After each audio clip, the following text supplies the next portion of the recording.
Sitting asanas increases the flexibility of the spine, stretches the ribs, and increases the blood flow to the brain.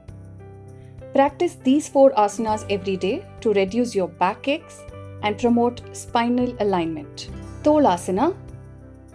Sit in Padmasana, place the palms beside the thighs. Now as you inhale, push the palms down and raise your body off the floor. With your arm strength, keep holding the posture with normal breath. Slowly drop the body and relax in Dandasana. Benefits of this asana: strengthens the arms, shoulders and core, improves sense of balance.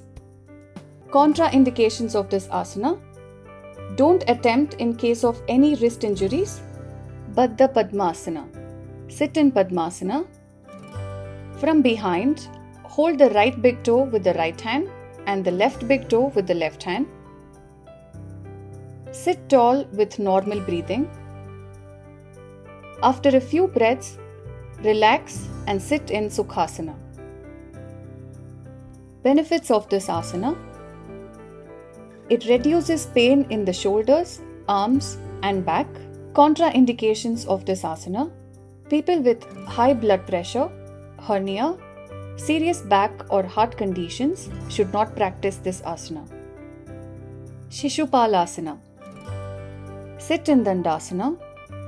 Fold the right leg.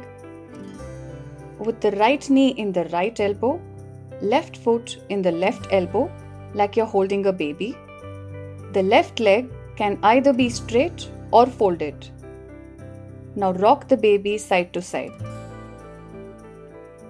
Benefits of this asana: stretches inner thighs, groin and knees, soothes menstrual discomfort, sciatica and relieves symptoms of menopause. Therapeutic for high BP and asthma. Contraindications of this asana: people with knee or groin injury should avoid this practice. Gomukhasana. Sit in Sukhasana. Place the left foot touching the right buttock, the right foot touching the left buttock, with the right knee above the left. Inhaling, interlock the fingers at the back, right elbow pointing up and left elbow pointing down. Look forward, keep the spine straight, keep breathing while holding the pose. Exhale and release the hands and the legs. Repeat on the other side.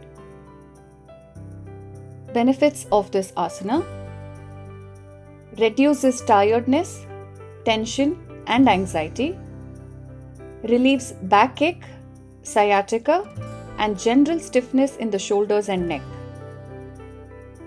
opens up the chest and shoulders. Contraindications of this asana: avoid this pose if you have neck, shoulder or knee injuries. Listen to your body and be mindful while practicing these asanas. Consult a medical professional if you feel uneasy anytime.